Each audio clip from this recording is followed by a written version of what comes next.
Saludos, bienvenidos a la quinta edición de nuestro HIP podcast.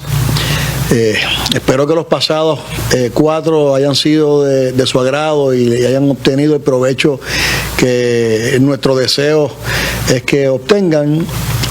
Si miraron el podcast de la semana pasada, donde entrevistamos a la doctora Lilian Rivera, quien nos habló del tema de physician burnout, recordarán que una de las cosas que hablamos es que vamos a continuar hablando de ese tema, dada la importancia y la acogida que ha tenido el tema en las prácticas médicas y en los hospitales en Puerto Rico y en Estados Unidos, por la cantidad de médicos que están sufriendo de sintomatologías de burnout. Hoy tenemos como invitada especial a la licenciada Yasmin González, una gran amiga de muchos años, colaboradora de nuestros proyectos, quien ha centrado su práctica los pasados 20 años en el área laboral y lleva unos cuantos años atendiendo temas de interés en el ambiente laboral para que sus clientes puedan mejorar dicho ambiente en sus prácticas y puedan tener unas prácticas más saludables laboralmente hablando. Dentro de todo esa consultoría y esa asesoría que ella da a sus clientes, pues se ha microespecializado en lo que son las prácticas médicas. O sea, conoce el ambiente laboral de las prácticas médicas y nos dimos a la tarea de invitarla, porque una de las cosas que habló la doctora Rivera en el podcast de la semana pasada es que los médicos están sufriendo, o una de las causas que los médicos están, por las cuales los médicos están sintiendo sintomatología de burnout, es la carga administrativa que se le está imponiendo por las aseguradoras, por los hospitales, por las agencias reguladoras en cuanto al tema de la administración. Y pues la licenciada González nos va a hablar hoy cómo los médicos pueden aliviar un poco dicha carga administrativa para que sus oficinas sean un poco más eficientes administrativamente, ellos se quiten de encima gran parte de ese peso que están cargando en cuanto al tema de la administración. Bienvenida, Yasmin, gracias por aceptar la invitación. Esta es tu casa. A todos. ¿Cómo tú miras este tema complicado, o sea, el tema de burnout y el aspecto laboral en las oficinas de un médico que son cargadas de pacientes, cargadas de trabajo? En repetidas ocasiones hemos hablado que los médicos están atendiendo una cantidad de pacientes increíbles en Puerto Rico y en Estados Unidos, pero vamos a centrarnos en Puerto Rico. Y es dada la escasez de médicos que tenemos en este país. O sea que mientras menos médicos tenemos, pues más pacientes los que quedan tienen que atender, y eso les está ocasionando unos issues administrativos que a su vez les está ocasionando unos problemas que los están llevando a tener síntomas de burnout, y eso pues definitivamente es algo que tenemos que ayudarlos a atender. ¿Cómo tú miras este tema? ¿Qué tú piensas de esto? Si has tenido alguna experiencia, compártela con nosotros, por favor. Claro que sí, bueno, honrada de estar aquí, muchas felicidades por este proyecto y entiendo que el tema es bien apropiado. Como tú bien sabes, hace unos años atrás, pues yo he estado más enfocada en la parte preventiva en vez del litigio, y estoy asesorando mucho empresa pequeña, mucho patrono pequeño, especialmente médicos, en relación a cómo prevenir situaciones laborales, ¿verdad?, que puedan contribuir precisamente a ese estrés administrativo que muy bien habló la doctora Lilian Rivera en su podcast pasado, porque entonces eso se convierte en un estresor más para el médico. O sea, ya no es el paciente, la parte de la facturación médica, todos los requerimientos de los planes, sino también tengo una situación laboral con los empleados que quiero atender y muchas veces no sé cómo. Pienso que una de las cosas que podemos de primer plano referir, recomendar, es tener un buen manual de empleado o unas buenas políticas que me establezcan cómo yo voy a trabajar con ese empleado. Y la pregunta obligada es, muchas veces me llaman, licenciada, pero yo solamente tengo 1 o 2 empleados en mi oficina. ¿Hace falta que yo tenga un manual? La respuesta es que sí. ¿Por qué? Porque obviamente el manual del empleado no tan solo se convierte en parte de ese contrato de empleo, sino que también va a establecer las guías por las cuales tú te vas a regir para administrar la empleomanía de tu oficina. Muchas veces nos quejamos, ¿verdad?, de situaciones que han pasado. Muy bien, tú traes la situación donde tengo un montón de pacientes, no sé cómo voy a trabajar todos esos pacientes y a veces tengo que 2 o 3 empleados en un día se me fueron en tiempo extra, en overtime. ¿Qué voy a hacer? Entonces, cuando vienes a ver, dices, Dios mío, no sé qué hacer, tengo overtime todo el tiempo, pero estas empleadas no tengo una política con relación a overtime, ¿verdad? Así que entonces podemos trabajar eso de antemano y prever cómo vamos ¿verdad?, a solucionar esas situaciones.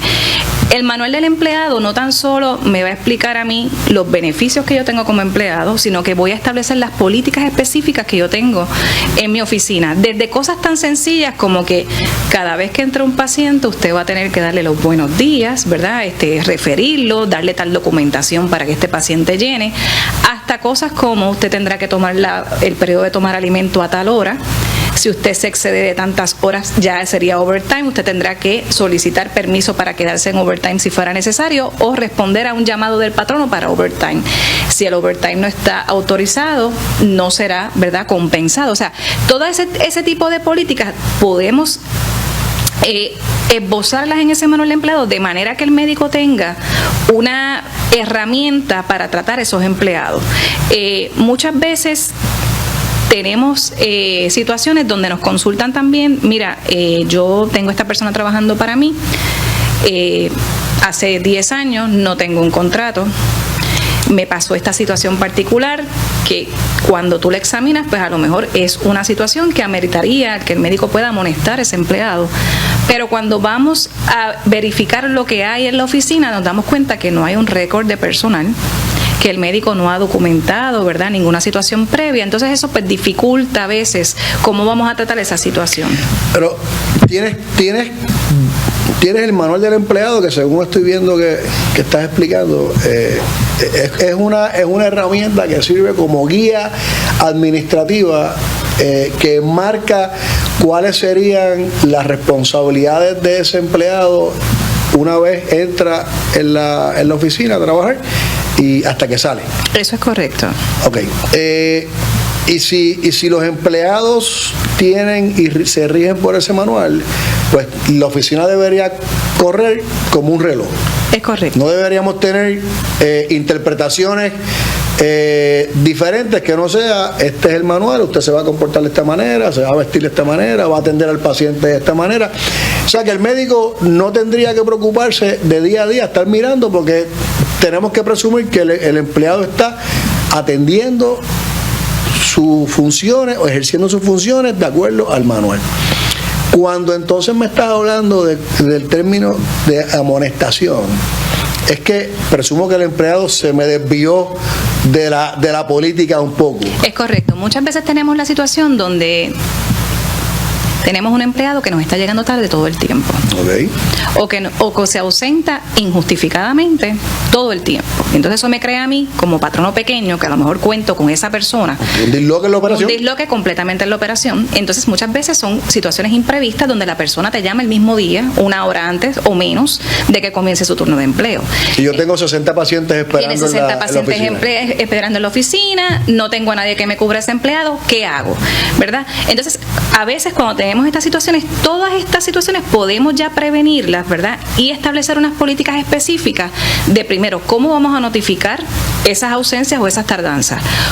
Explicarle al empleado, porque el manual no tan solo tiene una función de establecer política del patrono, sino también es beneficioso para el empleado porque el empleado ya conoce a qué está expuesto, ¿verdad?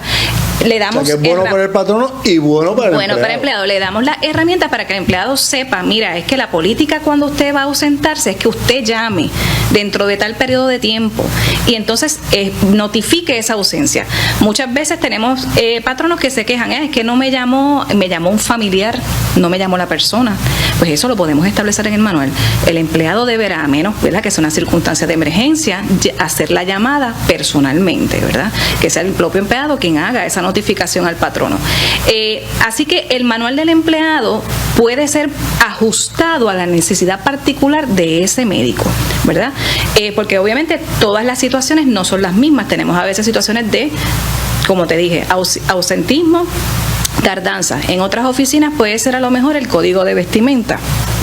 Empleados que no van acorde con lo que usted quiere que se represente, ¿verdad?, profesionalmente de su oficina. ¿Podemos exigirle vestimenta, no quiero decir adecuada, pero algún tipo de vestimenta específica al empleado? Podemos hacerlo. Si nosotros tenemos uniforme, por ejemplo, pues obviamente el patrono corre con el costo de proveer esos uniformes al empleado, ¿verdad? En caso de que usted decide que esos empleados estén con uniforme.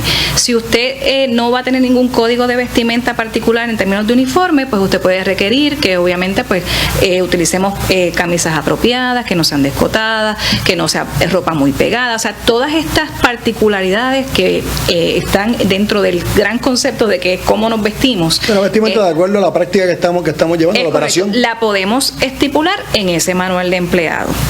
No tan solo eso, sino que también podemos darle una herramienta al empleado y al patrono para resolver situaciones comunes de quejas del empleado. Hay muchas veces que el empleado tiene una queja y no sabemos nada, no nos enteramos hasta que nos llega una querella del Departamento del Trabajo o una demanda.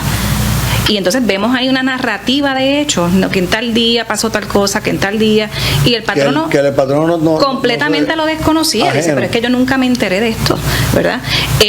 Ese proceso interactivo que se puede dar, eso también se puede establecer en el manual, o sea, que usted tiene alguna queja, alguna situación, tiene que seguirlo. El empleado debe seguirlo. No puede ir al Departamento del Trabajo si no sigue ese proceso, tiene que agotarlo. Debería, obviamente va a depender del tipo de reclamación que estaremos hablando, pero para situaciones más sencillas y más leves, debe seguirlo y nos da la oportunidad de nosotros de tratar de resolver esa situación. Y para el patrono, ¿tiene también ese tipo de procesos cuando quiere uno amonestar al empleado que está fallando agresivamente, que me está ocasionando un problema de logística operacional en la oficina? Al tener las políticas establecidas, obviamente nosotros podemos determinar cómo va a ser ese proceso de disciplina progresiva, ¿verdad?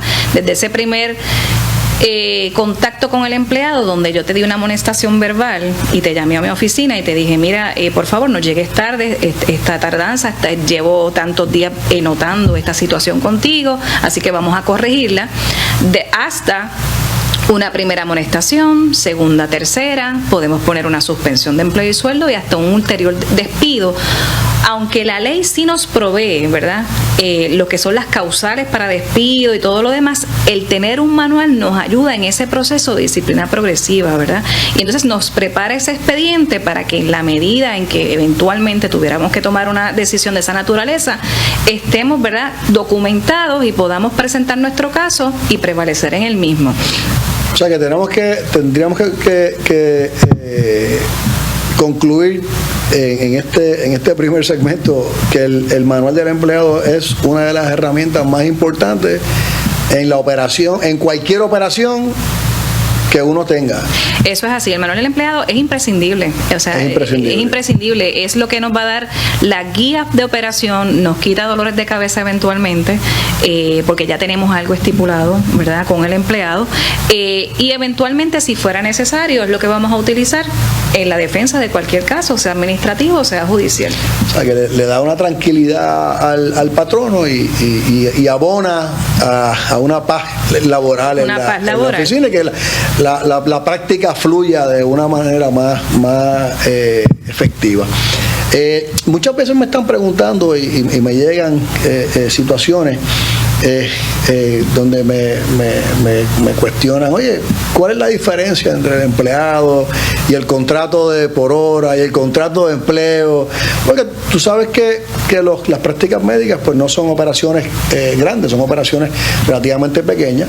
A veces corren con 2 o 3 empleados, o sea, una persona que está al frente, una enfermera y el médico. Y pues a veces los médicos tienen oficinas 2 o 3 veces en semana, no tienen oficinas de lunes a viernes, quieren contratar empleados part-time, pero pues, a veces pues quieren contratarlos por un término específico de tiempo para X o Y proyectos. ¿Qué tú me puedes hablar de cómo, o qué recomendación tú le puedes dar a estos amigos que están viendo este podcast en cuanto a cómo atender el tema de contratación en la oficina de los empleados? Pues yo creo que esa es una de las preguntas que más constantemente yo recibo. ¿Cómo atender esa situación de la contratación? Y muchas veces por mala información o por dejarnos llevar a lo mejor por el amigo que hace lo mismo en su oficina, ¿verdad?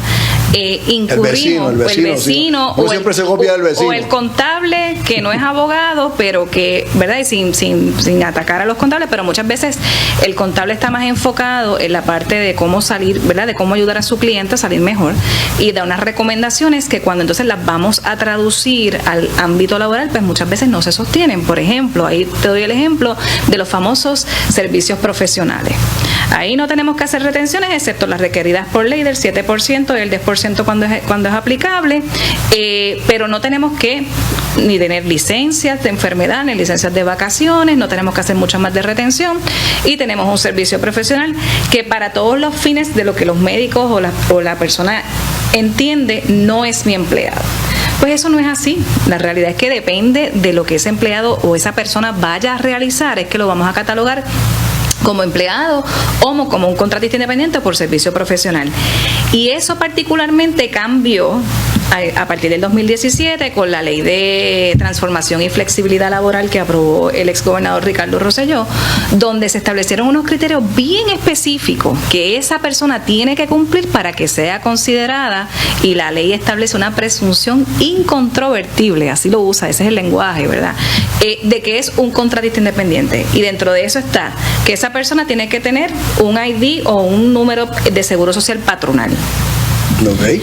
Esa persona, ¿verdad?, tiene que cumplir con cualquier licencia o cualquier requisito de ley que sea necesario, pues lo tiene que tener. Eso quiere decir que si pues usted está contratando algún técnico de farmacia, o tiene que tener, ¿verdad?, su licencia al día, por dar un ejemplo. Ese contrato tiene que estar por escrito. El contrato entre el servicio profesional o la persona que va a dar el servicio profesional, el contratista, y usted tiene que estar por escrito. Si no está por escrito, pues no es válido. Esa persona tiene que haber rendido planillas de contribución sobre ingresos donde haya acreditado que tiene un negocio propio o haya rendido planillas a nombre de ese negocio en particular. Nada más esos 4 requisitos que he establecido, muchas veces la mayoría de las personas no lo tienen.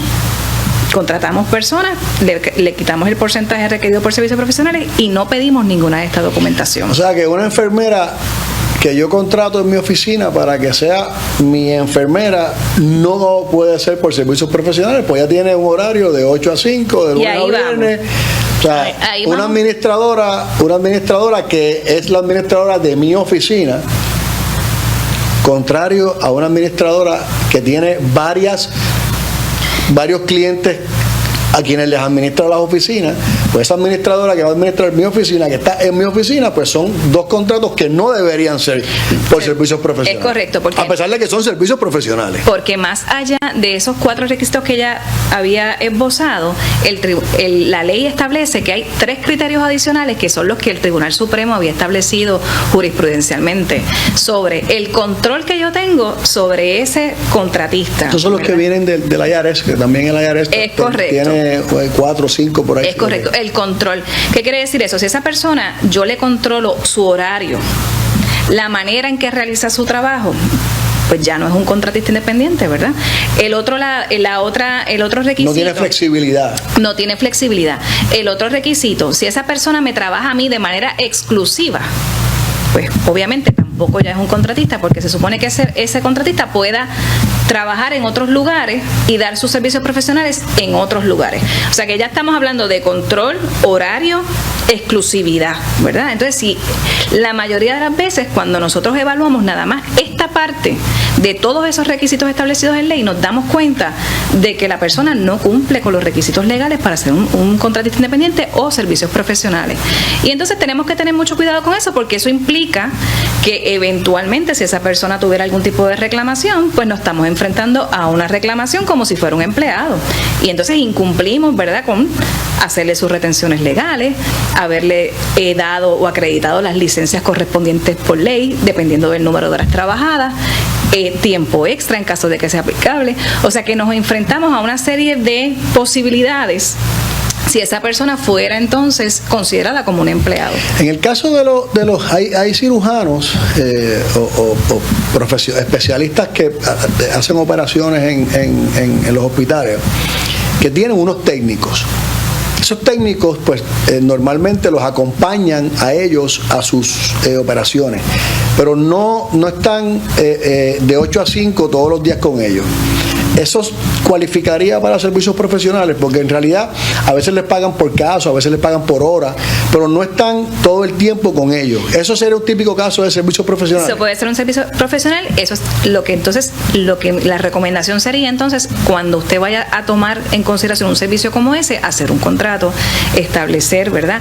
Y lo que va a regir ese contrato es el grado de control que yo tengo sobre esa persona, ¿verdad? Entonces, si no tengo un grado de control alto, o sea, como por ejemplo, no es todos los días, es cuando yo te llame, ¿verdad? Pues eso da flexibilidad a ese contrato y pudiéramos entonces marcarlo a lo mejor en un servicio profesional. Y este caso, últimamente estamos viendo por la necesidad que existe en Puerto Rico de retener los médicos y traer médicos de afuera, y lo vimos en el evento que tuvimos hace unas semanas atrás de Hire. Muchos médicos se nos acercaron a preguntarnos cómo ellos iban, médicos ya con sus prácticas establecidas, cómo ellos podían contratar a estos muchachos que llegan nuevos a Puerto Rico. Los contratos, pues, obviamente no van a ser socios de la práctica de inmediato. O sea, ellos pues lo que pretenden es contratarlos a través de un contrato de servicios profesionales por un periodo de tiempo para luego entonces incorporarlos a su práctica como socios o accionistas de corporaciones, etcétera. Pero la pregunta que nos hacemos ¿es un servicio profesional este médico que llega a esta práctica y se está rigiendo por todos los horarios de la práctica, por todas las políticas de la práctica, pero no es empleado de la práctica? Pero tiene sus responsabilidades como si fuera un empleado de la práctica. No es socio. ¿Sería un servicio profesional? ¿Sería una especie de partnership? O sea, el médico tiene que mirar muy celosamente. Cada situación se evalúa, ¿verdad?, caso a caso, dependiendo de lo que estamos logrando específicamente, porque un caso particular pudiera ser que yo contrate a esa persona en un contrato de tiempo determinado, ¿verdad? Yo le establezco un término, puede ser meses, 4 ¿Hay un límite de término? ¿Puede ser un año? Puede ser un año. Puede ser un año. La nueva ley 4 también establece un periodo probatorio más largo, lo cual le da al patrono una ventana más amplia para entonces decidir si me quiero quedar con ese empleado o no. Eso pues ha sido bien beneficioso para muchos patronos, porque anteriormente teníamos un periodo probatorio de 3 meses, el cual era extendible a 6 meses con un permiso del Departamento del Trabajo. Esa era la ley anterior. Ahora, bajo la ley 4, tenemos un periodo probatorio de 9 meses para empleados regular, o sea, para empleados que no son administrativos, gerenciales ni profesionales. Pero para este tipo de empleado tenemos un periodo probatorio de 1 año. Así que tenemos 1 año para verificar si esta persona, ¿verdad?, cumple con las expectativas que yo tengo y si entonces la convertiría a pasar a ser un empleado regular de mi práctica. Eso es una alternativa. Pero la otra alternativa sería, tratando de contestar tu pregunta de si puede ser un servicio profesional o no, sería evaluar la posibilidad de que este médico, ¿verdad?, que estamos contratando, cumple con alguno de estos requisitos establecidos por la ley. O sea, que él tenga su seguro social patronal, que esté dispuesto, ¿verdad?, a estipular eso en el contrato, y que ese contrato se haga cumpliendo con los requisitos establecidos en la ley.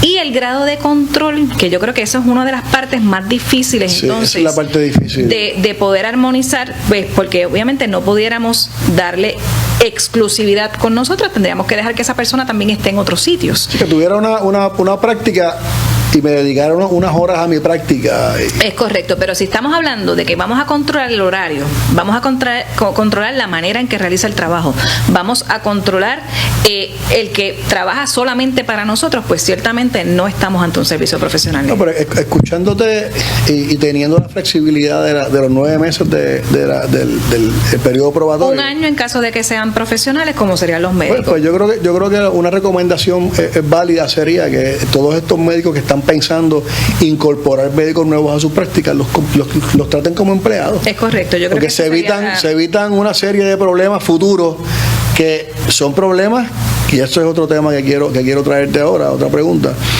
Cuando yo contrato a alguien y lo contrato mal, ¿el impacto para quién es? ¿Para la persona que yo contraté o para mí? ¿Quién acaba pagando el plato roto en esta cena? Bueno, usualmente el patrono es quien tiene la mayor responsabilidad, ¿verdad? Porque como te expliqué ahorita, no tan solo no hice las retenciones de ley, ¿verdad? Seguro social, incapacidad, ¿Y qué tengo que hacer?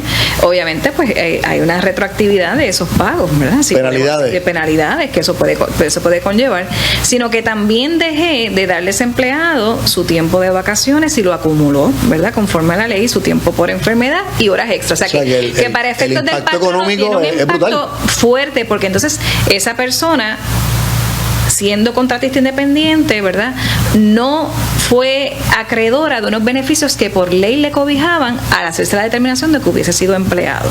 Así que siempre ante la duda, saluda. Si usted tiene una situación particular en su oficina donde usted está en esa área gris, como nosotros le llamamos, no estoy segura si me cumple con los requisitos de servicio profesional o no, pues verifiquemos, asesorémonos para que entonces podamos tomar una decisión completamente ¿Existe informada. algún documento? Eso no está en el manual del empleado. En el manual del empleado no dice cómo yo voy a contratar a mis empleados. No es algo que se recoge ahí. No. Ok.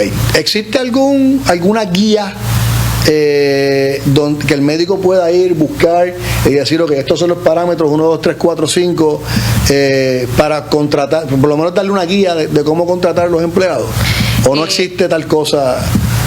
Bueno, la realidad es que en ausencia de una consulta a la licenciada, obviamente, pero claro. Existe una guía como por ejemplo, en la plataforma de nosotros, en la plataforma de HIP, nosotros tenemos un modelo de manual del empleado.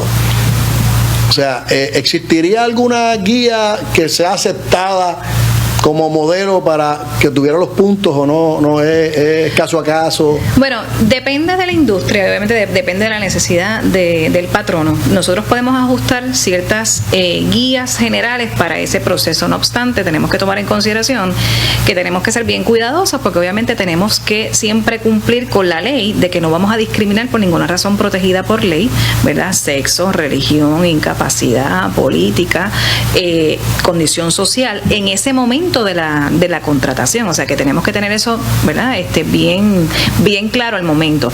Pero sí hay unos indicios que nosotros pues podemos poner como parte de ese proceso de contratación para entonces determinar si quiero o no ese empleado como parte de mi plantilla laboral.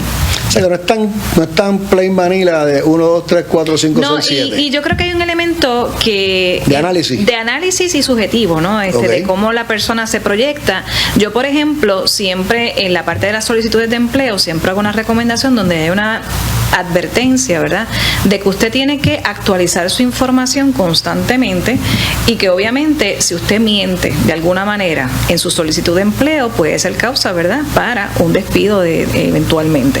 ¿Por qué digo esto? Porque a veces nos enamoramos de ese candidato o esa candidata cuando viene a la entrevista, hace una entrevista excelente, el demeanor es espectacular, pero cuando vamos a la documentación, ¿verdad?, o a la práctica, pues esa persona no necesariamente cumplió con esos requisitos.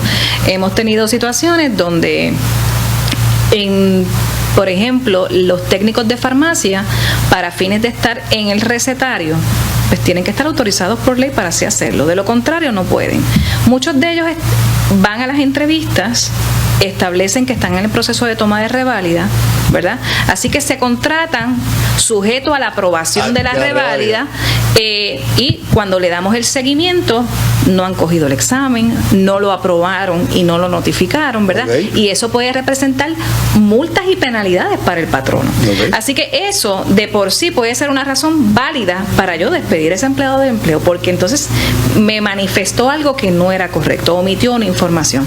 Y yo creo que eso es parte, ¿verdad?, de ese proceso de discernir en esa etapa de la contratación, pero hay un elemento, como bien dijimos, mucho de análisis y bien subjetivo de que a ver qué pasa. Otra de las cosas que nos están trayendo a la atención es ¿qué hago cuando tengo un empleado que necesita algún tipo de acomodo razonable y yo no se lo puedo dar? En el caso de las oficinas médicas, quien ha ido a una oficina médica sabe que no son oficinas de mucho espacio, son oficinas que tienen espacios limitados. ¿Qué hago? O sea, tengo una paciente, tengo un empleado, requiere un acomodo razonable y no tengo el espacio para dárselo, ¿sabes? Y por ende, pues me limita la operación. O sea, ¿qué hago? ¿Qué puedo hacer? ¿Lo puedo despedir? ¿No lo puedo despedir? ¿Qué hago? Pues eso es excelente pregunta, Salvi. La realidad es que todos estos acomodos razonables, pues, están fundamentados básicamente en la ley federal ADA, ¿verdad? American with Disabilities Act, y en Puerto Rico bajo lo que nosotros conocemos cotidianamente como ADITA, que es la ley 44, que es la ley que protege el discrimen de personas con impedimento. Y básicamente las leyes son bien parecidas. En relación al acomodo, pues lo primero que tenemos que analizar es si la condición o la alegada incapacidad que tiene ese empleado es una que está protegida por ley. Porque para que esté protegida por ley tiene que ser una condición incapacitante, permanente de alguna manera, ¿verdad? Y que con o sin acomodo yo pueda realizar las funciones esenciales del puesto. Y esa parte es bien importante, y yo creo que aquí pues ese análisis legal en esa particular requisito que establece la ley, pues hay que verlo caso a caso. Tenemos a lo mejor una situación donde tengo una recepcionista que por alguna razón tiene algún tipo de impedimento auditivo que es permanente y me está pidiendo un acomodo, pero su posición es ser recepcionista y va a coger el teléfono y contestar llamadas todo el día. Y esa función esencial del puesto no la puede realizar.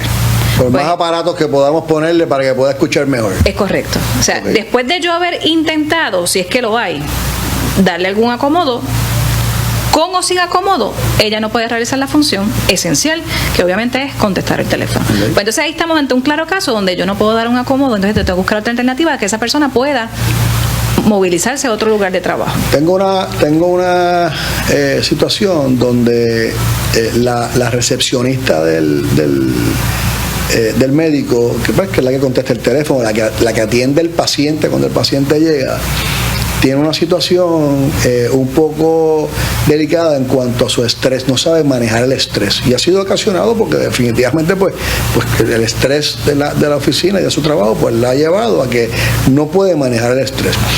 El médico ve 80, 90 pacientes diarios. Imagínate el estrés que puede ocasionarle a la persona que está al frente de la oficina eso. No puede ejercer su función. O sea, definitivamente no. La tengo que reacomodar, no está capacitada para hacer otra función en mi oficina. Mi oficina es limitada, tengo una recepcionista, una facturadora y una enfermera, y yo que soy el médico. Tengo que acomodarla. Bueno. No sabe facturar, no es enfermera y no puede ejercer la función. Me está faltando mucho, cada vez que me falta me disloca a la oficina porque tengo que buscar quién me atiende y me reciba a esos 80, 90 pacientes, quién me esté atendiendo el teléfono. ¿Qué puedo hacer? Bueno, en esa situación que has planteado, yo creo que la evaluación correspondería primero en esa solicitud de acomodo. Quiero señalar que el acomodo no es que yo te diga un día, entre Salvi, yo me siento así, necesito una silla ergonómica. El acomodo tiene que estar fundamentado en una opinión médica, un certificado médico que me diga, ¿verdad?, por qué es que tú necesitas ese acomodo y cómo ese acomodo va a ayudarte para que tú puedas realizar las funciones y que la condición particular que tú tienes no incide en tu poder realizar tus funciones.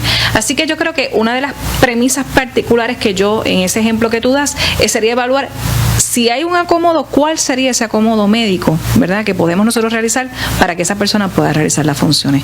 Si no lo hay, pues lamentablemente, verdad, no vengo obligado a concederlo, porque en ningún acomodo puede ser oneroso. Yo no vengo obligado a crear una plaza adicional que no tengo. ¿Ok?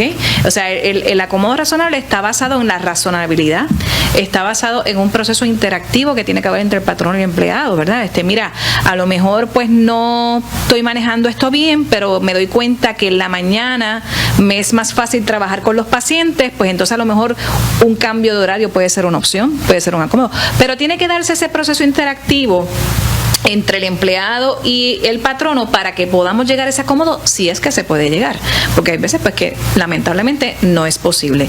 Y la otra situación que quería mencionar es que incapacidades temporeras pues no necesariamente van a conllevar, ¿verdad? La ley no cobija ese acomodo razonable. Usted tiene un catarro y ese ya estaba grave, eso no necesita un acomodo, eso es algo pasajero. Falta por y cárgalo a tu licencia de enfermedad. Carga la licencia de enfermedad y cuando usted esté repuesto te reintegras a tus funciones, ¿verdad? Pero este tema del acomodo razonable es un tema que crea mucha duda, precisamente porque el patrono siempre piensa que tiene que obligatoriamente darlo, y a veces no es así. Depende de la condición, ¿verdad? Depende de si el empleado lo solicitó adecuadamente, y de si se cumplió con ese proceso interactivo entre patrono y empleado, cosa que me lleva al punto inicial del manual del empleado.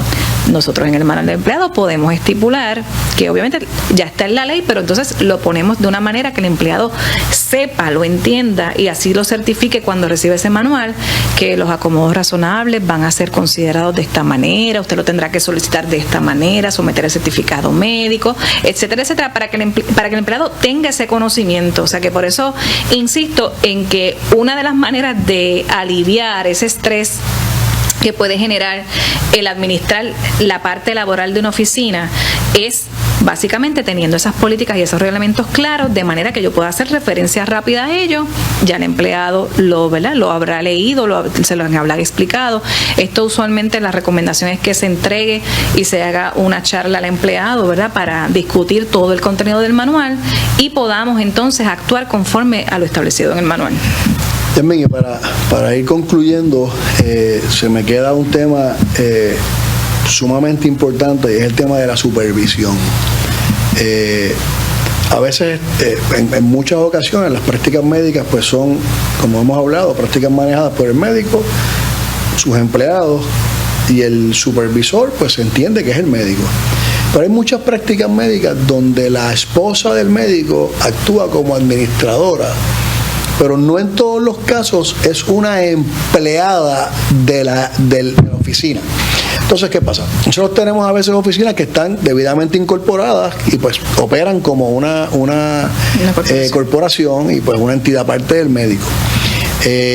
Y al no tener la esposa del médico como empleada de esa corporación, pero está físicamente allí, ¿dónde tiramos la raya de quién es el supervisor de los empleados de la operación? ¿Es el médico, que es el empleado de la operación? ¿O es la esposa que está yendo allí porque es la esposa del médico y tiene todo el derecho de entrar a esa oficina y entrar allí y atender los asuntos que ella entienda prudente que pueda atender? ¿Es ella o es el médico el supervisor legalmente? Bueno, esa pregunta la contestación es un depende. Muchas veces nos enfrentamos a la situación donde tenemos a la esposa del médico en la parte administrativa, resolviendo todo lo que sea la facturación médica, issues del day to day de los empleados. Normalmente eso es lo que hacen, pasa. Correcto. Y entonces, si nosotros hemos delegado esa autoridad, ¿verdad?, pero es una cuestión de notificación adecuada al empleado. ¿Pero tiene que ser la esposa empleada de la corporación?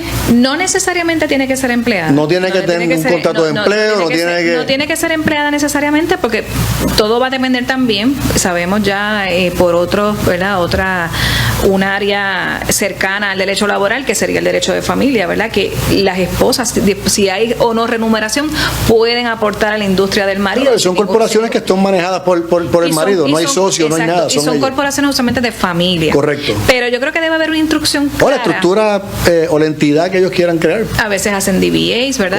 No necesariamente están incorporados, pero sí debe quedar claro cuál es el rol de esa persona dentro, ¿verdad?, de la organización, ¿verdad?, dentro de la oficina. Debería haber algún documento, alguna política, algo por escrito que el empleado la reconozca a ella. Es correcto. Eso usualmente también se trabaja dentro del manual del empleado, porque nosotros vamos allí a designar una persona que es la que va a estar a cargo de manejar este tipo de situación, o va a estar a cargo de recibir la querella, la queja, la preocupación del empleado, ¿verdad? Y usualmente pues sería esa persona.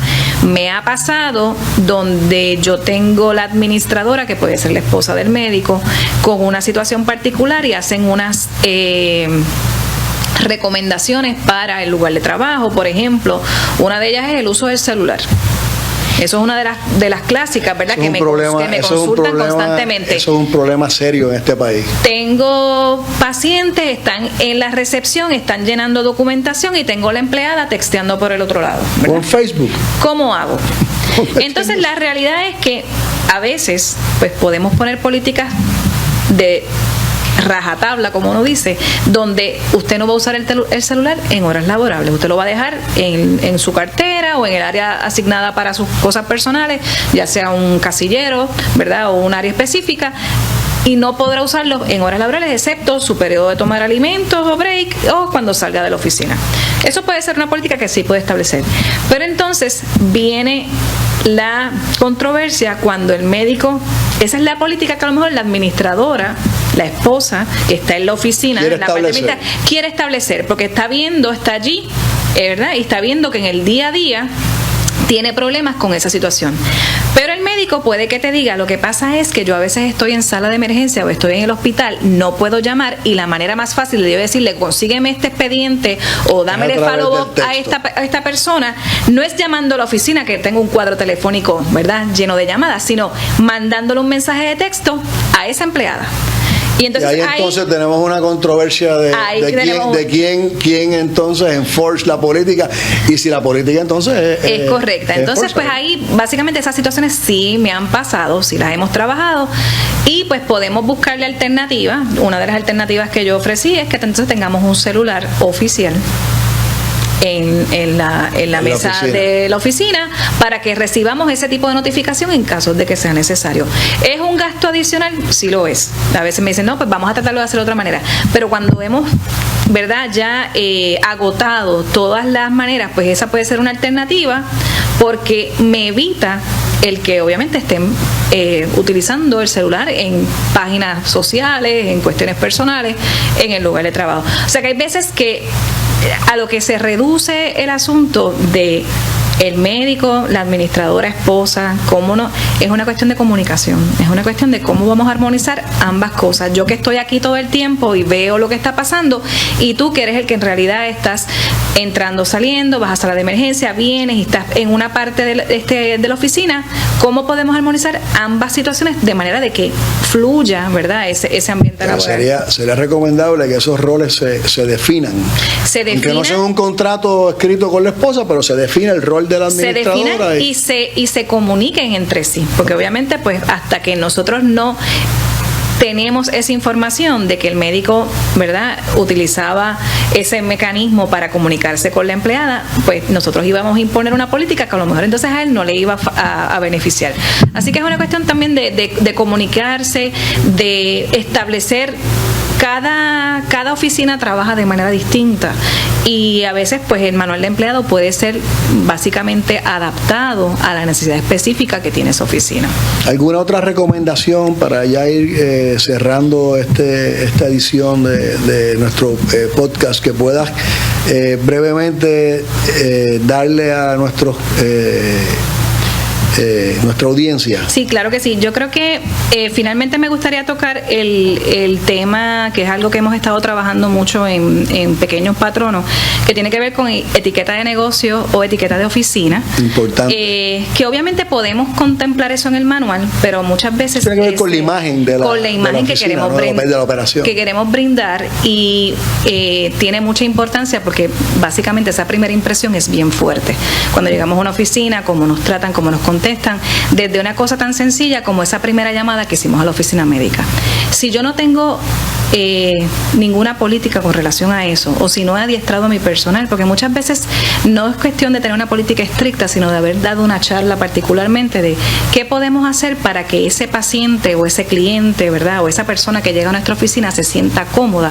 Pues son situaciones que podemos trabajar con el empleado. Nosotros damos ese tipo de charlas también y son bien beneficiosas, porque entonces vas a ver cómo ese paciente se siente cómodo. A veces tenemos un paciente, y más en el caso de los médicos, donde ese paciente piensa que lo que le está pasando a él es lo más grande del mundo, ¿verdad?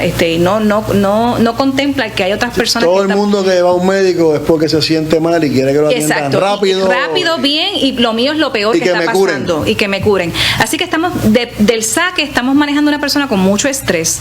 Tenemos aquí una persona, ¿verdad?, en la recepción, la secretaria, que también está bajo estrés porque tenemos, como tú bien dijiste, 90 pacientes, 60 pacientes en un día.